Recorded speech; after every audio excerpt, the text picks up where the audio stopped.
Selamat siang, perkenalkan nama saya Oktavianus Bani.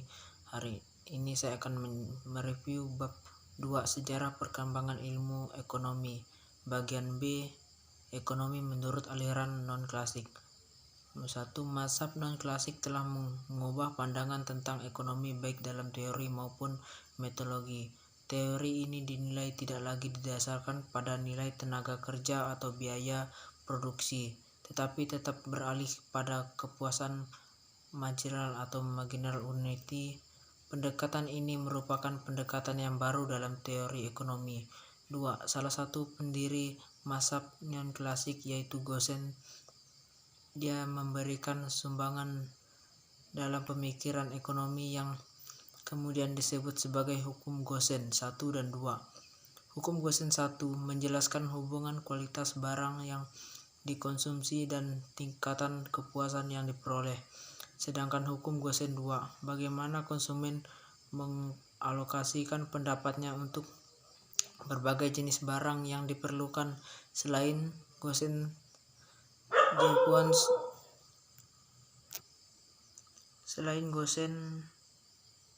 Jevons dan Mager juga mengembangkan teori nilai dari kepuasan marginal. Jevons berpendapat bahwa perilaku individual yang berperan dalam menentukan nilai barang dan perbedaan perfect yang menimbulkan perbedaan harga. Sedangkan Mager menjelaskan teori nilai dari orde sebagai jenis barang. Menurut dia, nilai suatu barang ditentukan oleh tingkatan kepuasan terendah yang dapat dipenuhinya. Dengan teori orde barang ini, maka tercakup sekaligus teori distribusi. 3. Pemikiran yang sangat mengagumkan yang disusun oleh Weris tentang teori keseimbangan umum melalui 4 sistem persamaan yang serempak. Dalam sistem itu terjadi keterkaitan antara berbagai aktivitas ekonomi seperti teori produksi, konsumsi, dan distribusi. Asumsi yang digunakan Weris adalah persaingan sempurna, jumlah modal, tenaga kerja, dan lahan terbatas, sedangkan teknologi produksi dan selera konsumen tetap. Jika terjadi perubahan pada salah satu asumsi ini, maka terjadi perubahan yang berkait dengan seluruh aktivitas ekonomi. Teori produktivitas marginal. 1. Dasar pemikiran mazhab non-klasik pada generasi kedua lebih akurasi dan tajam, karena bila dibandingkan dengan pemikiran ekonomi pada kelompok generasi pertama non-klasik, hal ini dapat terjadi karena pemikiran generasi kedua menjabarkan lebih lanjut perilaku variabel ekonomi yang sudah dibahas sebelumnya.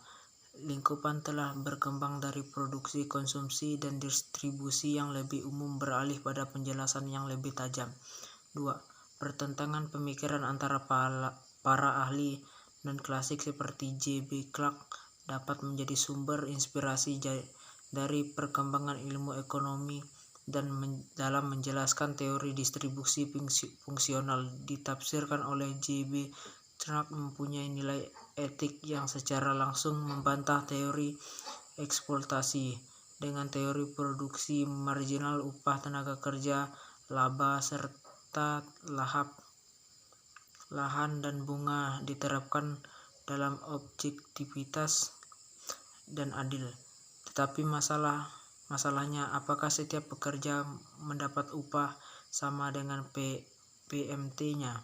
3. Penggunaan pendekatan matematis dalam analisis ekonomi, terutama dalam fungsi produksi, semakin teknis dan dengan penggunaan asumsi-asumsi yang dialaminya juga bertambah. Bentuk kurva ongkos rata-rata oleh Wixscale.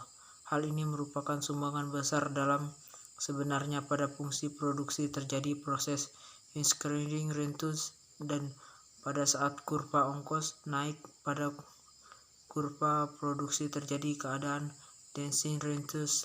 Selanjutnya, pada saat ongkos rata-rata sampai pada titik minimum pada fungsi produksi berlaku asumsi constant return to worst rate. 4.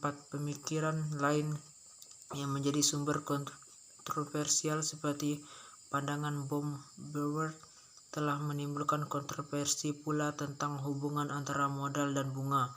Kontroversi ini pun timbul dari pandangan J.B. Clark mempunyai pendapat bahwa barang-barang sekarang mempunyai nilai lebih tinggi daripada masa depan. Karena itu timbulnya bunga, tetapi bunga adanya premium atau agoid karena kebutuhan sekarang lebih tinggi daripada masa datang. Tetapi Passer melihat dari arus pendapat masa depan perlu dinilai sekarang, yang dipengaruhi oleh kekuatan subjektif dan objektif. Passer menjelaskan pula terjadinya bunga melalui pemerintah dan penawaran terhadap tabungan dan investasi. Passer memberikan sumbangan pula pada tingkatan bunga. Tingkatan bunga merupakan marginal rate of return over cost. Pemikiran Marshall sebagai bapak ekonomi non-klasik. 1. Sumbangan yang paling terkenal dalam pemikiran Marshall dalam teori nilai merupakan sintesis antara pemikiran pemula dan marginal dan pemikiran klasik. Menurutnya, bekerjanya kedua kekuatan yakni permintaan dan penawaran ibarat bekerjanya dua mata gunting. Dengan demikian, analisis ongkos produksi merupakan pendukung sisi penawar dan teori kepuasan marginal sebagai inti pembahasan pemerintah.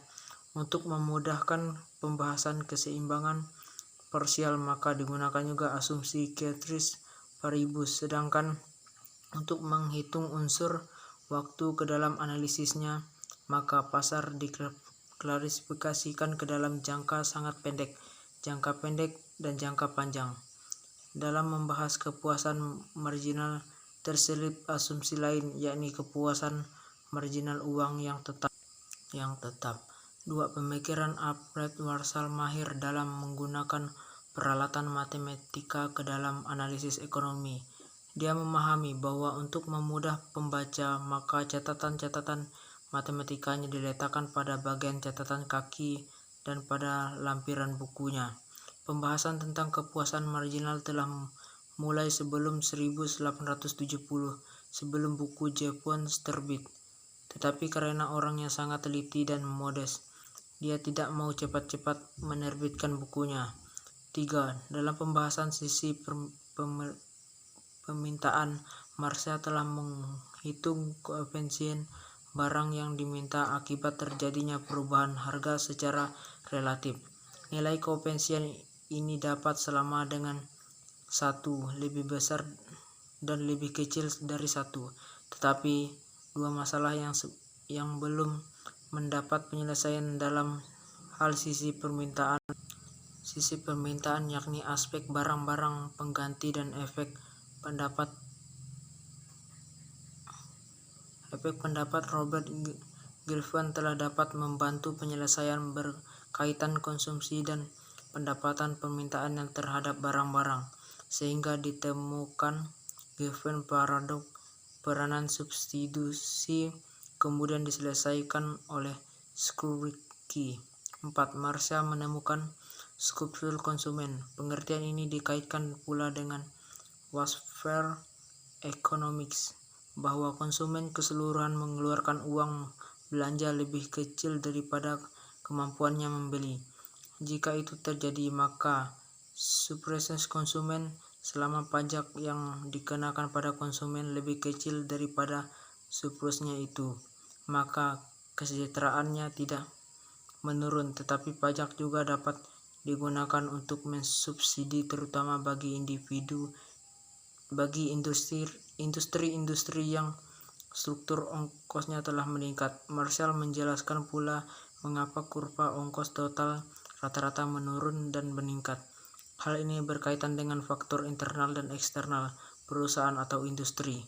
5. Mekanisme pemerintah dan penawaran dapat mendatangkan ketidakstabilan karena setiap usaha yang dilakukan untuk kembali ke posisi seimbang ternyata membuat tingkatan harga dan jumlah barang menjauh titik keseimbangan. Keadaan tidak stabil itu terjadi jika kurva penawaran belanja dari kiri atas ke bawah. Jika variabel kuantitas independen terjadi kestabilan, tetapi Jika berubah harganya menjadi independen, maka keadaan menjadi tidak stabil. Demikian penjelasan dari saya. Terima kasih.